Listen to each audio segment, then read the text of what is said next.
welcome to another edition of In Focus brought to you by the UONGOZI Institute. I'm your host, Gwamaka Kifukwe. Today's topic will be on the challenges of regional integration here in Africa, and I'm pleased to be joined in studio by the former Ambassador to France and the former Secretary General of the East African Community, Ambassador Juma Mwapachu, who has also written extensively on this very subject of regional integration. Ambassador, thank you so much for joining us. Thank you, Gwamaka. I just want to start off, just for the benefit of the audience, broadly speaking, what do we mean when we say regional integration? By regional integration, we mean that a number of countries really deciding to come together, join hands around a particular program. This could be trade expansion. You want to create a larger market within your area. You want to reduce your costs of your transaction costs. It's basically economies of scale that you really want to enjoy the benefits of economies of scale, and you think that you can achieve that by grouping your countries together around particular programmatic activities. And these would normally just not just cover trade, but they can cover other social and economic sectors. You want to develop infrastructure together.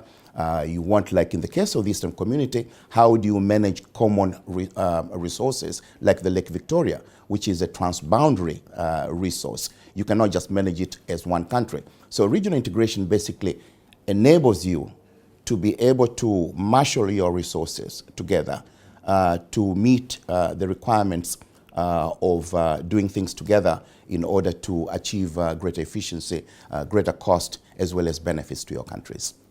In terms of getting this kind of economic integration into place, what are the sort of important prerequisites that need to be in place for it to work? Well, the first prerequisite is the political will. And I think that is really the fundamental point, because normally it's our leaders who drive regional integration. It's not the people. You need a leader who is well disposed to the importance of how do you create a critical mass. How do you enjoy the benefits of shared resources? How do you benefit from a shared resource? So I think political will is the first point.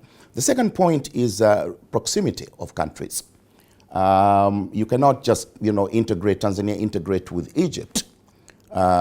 You may by and by, but I think proximity, geographical proximity, is the second factor.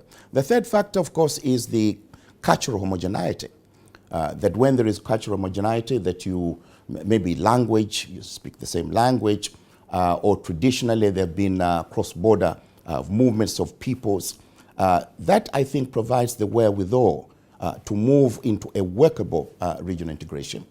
Okay. I mean, and these are, so far I've understood to be much more of a sort of economic imperative, but there are of course also political imperatives involved, particularly security has come up as a question in terms of regional integration. How high on the agenda is that sort of consideration, or is that now a different type of integration that altogether? But I think you're right, Gwamaka. You see, the original drivers of integration were basically economic. But if you look at in the case of the Eastern Community, where Burundi, was sort of brought into the EAC, the determining factor for Burundi's admission into the EAC was basically the security aspect. That you'd rather bring Burundi into your fold and be able to help it go through that the security transition, rather than leave it outside and becomes a destabilizer from the outside of the internal workings of the East African community. So you're right. The security dimension now is a key one. And I mean, not necessarily specifically in reference to the EAC, but how do you manage this sort of the differences in economic structure or even in governance structures between member states to come together into one kind of, not homogeneous if you will, but into one overarching structure? Integration is very much a political process. And therefore, when you look at economic divergences, and this cuts across the whole of Africa, you'll find that zero-sum game issues emerge, that one particular country is much more developed than the other, and the others feel that if you're going to integrate, they'll just become markets.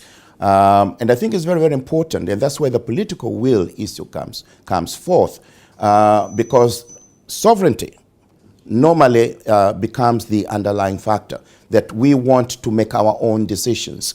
If we go into a regional integration, decisions are now made collectively, and sometimes those may not favor particular pursuit of national economic policy. If you look at why East African Political Federation did not come forth originally, it was basically of internal forces, that were saying, we are going to lose our sovereignty. Why should we go into a political federation? We want to manage our economy differently from another country. So I think that is very much a factor. I mean, the drive for integration across Africa is one of the original, at least, ideals, if you will, of the African Union, or as it was, the Organization of African Union. Given how much the world has changed since then, is this ideal still relevant, or should regional integration be rethought, or some of the borders within Africa in terms of what regions are being split into what category be redesigned? Not to say that groupings like the EAC or SADC or COMESA are not viable, but are they too grounded in a very traditional view of which countries belong together that might need to be rethought? I think the Pan-Africanist ethos is very much now a romantic, idea. You see, with globalization now, the focus is shifting from the political dimensions of integration to the trade and economic and other, sectoral cooperation. I think the expectations of people who were driven more by, what can Pan-Africanism, offer us, a continental government. So people are saying maybe we can move later into a continental, a Pan-Africanist unity. But first we need to build solid economies. We need to show the people what are the benefits of political independence before we go into the Nkrumahist, seek the political kingdom, and the rest will fall in place. I think globalization has become a rude awakening to the fact that economic integration is really the key and not political integration. Mind you, particularly we in the East African community, we are seeing also the challenges of not having moved into a political integration first. And maybe we can come to this point later, because I think by not having moved into political integration first, we are now seeing the solidification of sovereignties, which are making even some of the important economic integration decisions quite challenging. Particularly with the management of these newfound wealth and natural resources, I can imagine is driving a nationalist kind of sentiment. Absolutely. I mean, if you look at Angola, which is a SADC member, Angola is no longer a solid player within the SADC integration process. Why? Because, it says, what are the real benefits of integration? We make a lot of money on our own. Okay, if you want a little bit of money, we can give you a little bit of money. But you can see, Angola not becoming an ardent player, within SADC. And therefore the natural resource boom may actually be a disadvantage in terms of deeper and wider economic integration in Africa. I'm glad you mentioned SADC as well, because in specifically the context of Tanzania, it is a member of both the EAC and SADC, and this poses, as you can imagine, several management, administrative, political challenges and so forth. How does a country like Tanzania manage that duality or that multiplicity in terms of membership? Because surely there's a contradiction then in terms of where you're engaged and what you're committed to. I don't think there is a contradiction, Gomaka. And when I was Secretary General of the EAC, I was very much confronted by this argument. It is very much externally driven. It's not an African issue. Because when you look at multiplicity of membership in Africa, among several countries, you have to look at what actually led to a country like Tanzania being both in SADC and EAC, or why Kenya, Uganda, Rwanda, and Burundi are in COMESA as well as EAC. And it's all out of history. Tanzania was in SADC because of, the struggle, for against the minority rule in Southern Africa and against the apartheid regime.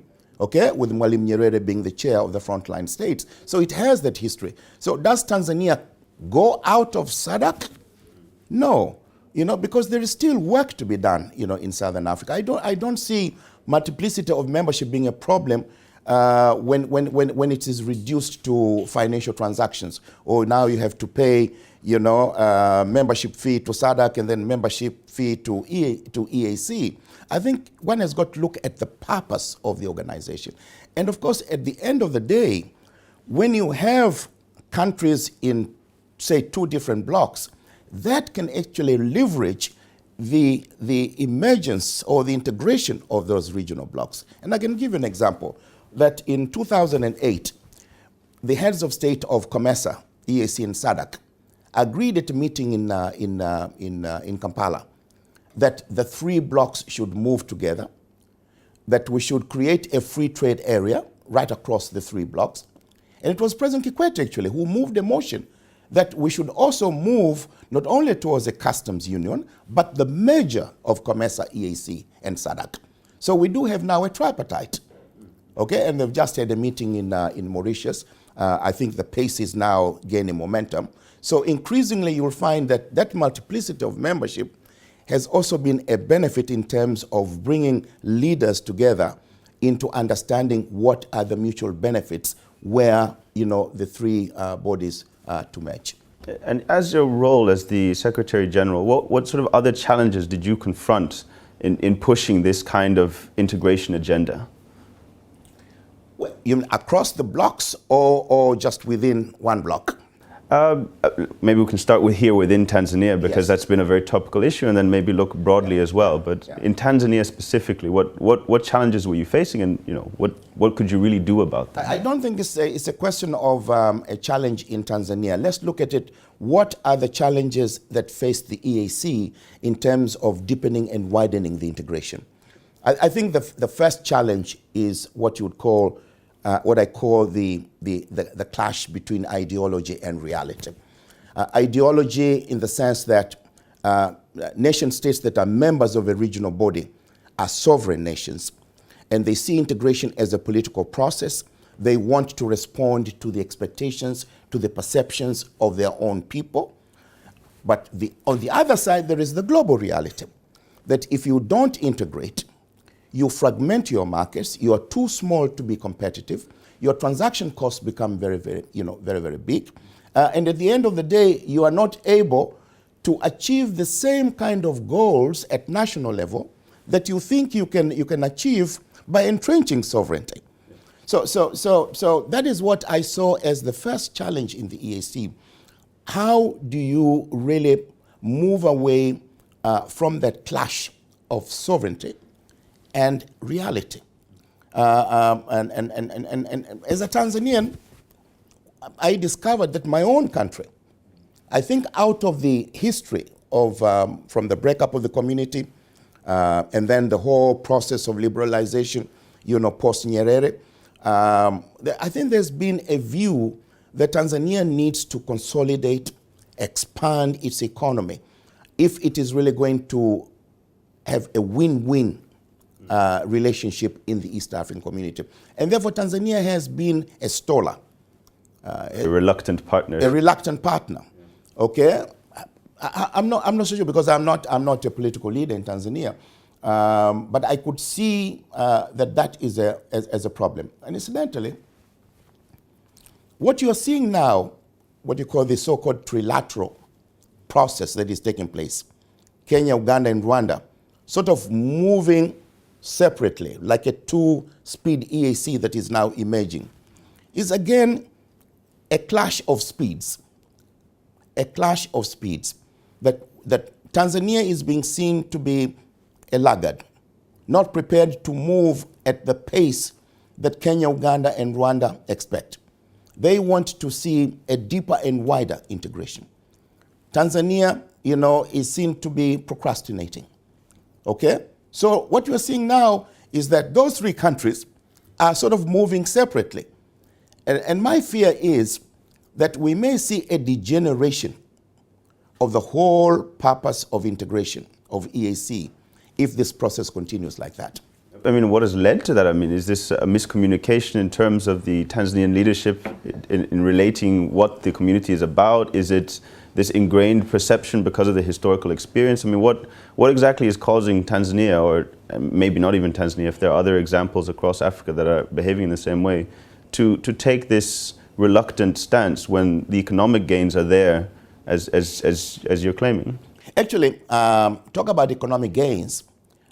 If you look at the performance of the customs union between 2005 and 2011, that's when we have the figures, Tanzania has benefited more. Actually, they lead in terms of trade relationship with the other EAC member states from the base of 2005. Okay, so if you look at the trade figures of 2005, the country that has benefited more in terms of exporting more into the EAC, Tanzania is ahead of Kenya.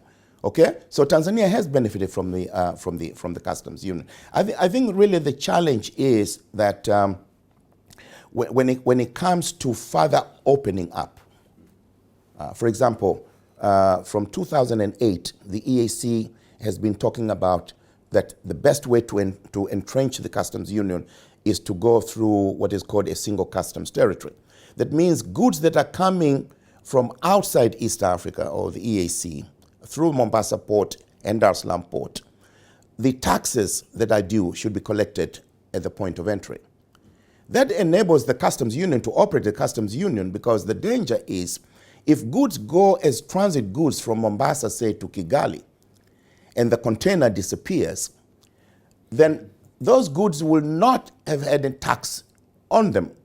So they will distort the market. But if they are collected at the point of entry, if you were to steal that container, you'd still be selling taxable goods. So you won't enjoy any market leverage, okay? Now, somehow, no decision has been taken for the last 6 years. I was reading, I think this morning, that a proposal now has been put before the heads of state in November. But Kenya, Uganda, and Rwanda have now proceeded to say, no, we can't wait. So from 1st of January 2014, they've decided to go for the single customs territory.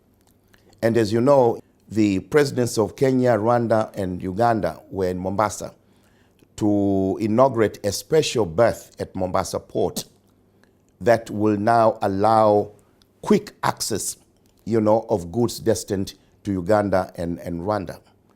So in a way, Tanzania is losing out, because through this parallel process of integration that you're now seeing, you may find that Uganda and Rwanda are utilizing more the Mombasa port than the Dar es Salaam port. And I mean, now in terms of the leadership, because you mentioned that the political will is one of the fundamentals there. What exactly is it that is that needs to be known, that needs to be shared, that needs to be realized? Because now you have this two-pronged process. Can Tanzania catch up? Or is that even an option? Should it catch up? Should it go alone, given that it's quite rich in terms of resources with all the discoveries and quite underpopulated?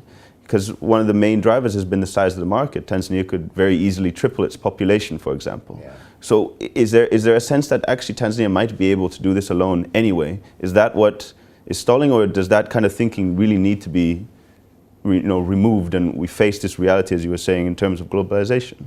I don't think Tanzania can grow its economy as fast on its own as it would if it reinforces its role in the EAC.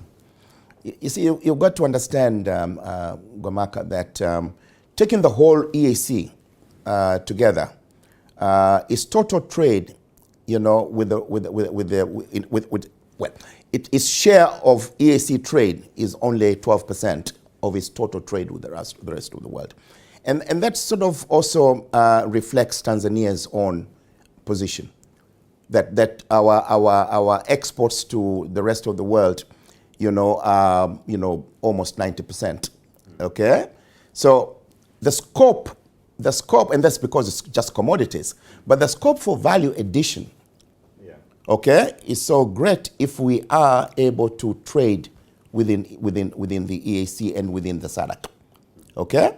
So the challenge really is, how does Tanzania move onto value chains, okay? How does it integrate itself more, you know, with a larger East African market through value addition? Opening up its agriculture. Tanzania has got 44 million hectares of arable land. We are only utilizing something like 12 to 14% of that. So, you know, no other East African country has this kind of, you know, tract of land. So even just agriculture, just producing more food, Tanzania can catch up, okay? Unfortunately, we're not. We talk about Kilimo Kwanza, but we're not really opening up the agricultural front, okay? But the second aspect is, you know, the resource boom. The resource boom will help us to create, you know, what you call the sovereign wealth fund. Sovereign wealth fund will enable us to, you know, invest into our logistics, into our ports, into our railway system, which will enable us to open up, you know, the economic space. Today, the infrastructure costs in this country are so huge. Well, not just in Tanzania, but in the whole of EAC region. Do you know that a 40-foot container from Dar es Salaam to Buzwagi gold mine is $3,500? The same 40-foot container from Dar es Salaam to Tokyo is about $1,500. So Dar es Salaam to Kahama, $3,500. So, I mean, that explains, I mean, if you drive now from Morogoro to Dodoma, that road is gone. In another 2 years, we'll have to build another road. Why? Because we've forgotten for years now to invest in railway. When I was chairman of Tanzania Railways Corporation, when I left in 1995, we were hauling, you know, 2 million tons a year. The other day, I was listening to Minister Mwakembe saying now Tanzania Railways is hauling 200,000. 10%. 200,000, 220,000, you know. I mean, it's ridiculous, okay? So we can only catch up if we improve our infrastructure. And for those Tanzanians who look at the collapse of the last EAC, you know, what are the risks of reintegrating? Because I mean, that's really what I think is driving a lot of this hesitation. You know, what are the risks out there? Or are there any? I mean, is it something that we're perceiving rather than an actual reality? No, I think it's just you know, zero-sum mindset. Quite honestly, I think the ghosts of the past need to be exorcised. Okay, Tanzania needs to think much more positively about the resources that it has, that we are sitting on. That if we were to unleash those resources, that if we can improve our infrastructure, if we can develop a more confident young population that does not think that our jobs are going to be taken by Kenyans, okay? It's because our education system has not really responded to the demands of a new knowledge economy. That's why many of our youngsters are so much afraid, you know, of Kenyans. So we need to build a more solid, better quality education here. And out of that, I think we will be able to move away from this zero-sum mindset, which I think today imposes a lot of fears or perceptions about the disadvantages of deeper integration. And I mean, now that you're looking at this mindset, what are the actual then opportunities of a broader regional integration, either in SADC or, you know, in EAC or this tripartite system that you were talking about? What are the opportunities that are there for Tanzanians willing to, you know, take that chance? I think the opportunity, you see, you've got, look at it this way. Today, if you go to the African Development Bank and you say that we want to have money to put up a road in Tanzania, they'll tell you no. If you go and say that we want to put up a road from Tanga to Mombasa to Malindi, okay, or from Kigoma all the way to Bujumbura, and not just to our own Tanzanian border, which is what we've done now, they'll say, here is the money. Because there is now already available capital there that helps countries to integrate their markets. It is markets, larger markets, that enable economies to grow. Okay? So infrastructure has got to be located, it's got to be, it's got to drive the opening up of regional economic spaces in order for markets, you know, to grow and to function efficiently. So in the case of Tanzania, really, the opportunity is to think differently, you know, about what is it that will unleash its economic growth, what will unleash its social and economic transformation. And it cannot just be done internally, even when we have all the oil and gas here. Because even Angola, you know, within SADC, it cannot, once you get all those resources, what are you going to do? You're just going to divide it amongst the population?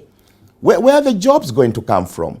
So they've got to industrialize, okay? And Tanzania can industrialize by using sovereign wealth funds to invest into manufacturing, to invest into value addition into your agriculture rather than exporting agricultural commodities.